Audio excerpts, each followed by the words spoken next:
Was joking. म्हादैच्या बाबतीत he was absolutely joking.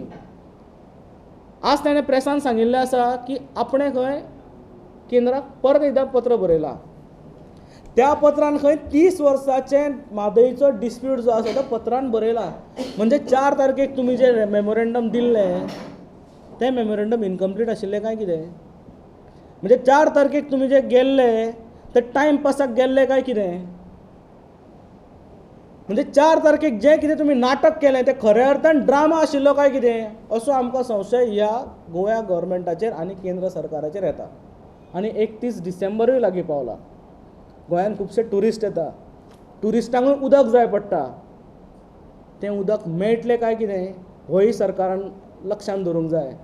आनी हांव ट्युरिस्टांक खास करून सांगता, गोंयांत येवच्या पयलीं 31 तारखेक आनी 25 डिसेंबराक येवच्या पयलीं विचार करचो. बिकॉज आमी पयलींच सांगिल्लें we are going violent on Mhadei आनी आमी वायलंट वतले जर आमचो हो मुद्दो तुमी सोडना इमिजिएटली. आमी आनी कोणाक टायम दिना. 10 दिसाचो टायम, 15 दिसाचो टायम, 25 तारीख पर्यंत टायम ना. आमी टायम दिना. आमी म्हणटा इमिजिएटली रिवोक करा, आमकां उत्तर दिया, नाल्यार face the consequences. We are going aggressive, we are going violent. हें हांव सरकाराक सांगूंक सोदतां. We need an early reply from the Central Environment Ministry. The Chief Minister has to give us a clear-cut reply on this issue. 19 December parat andolan jatle.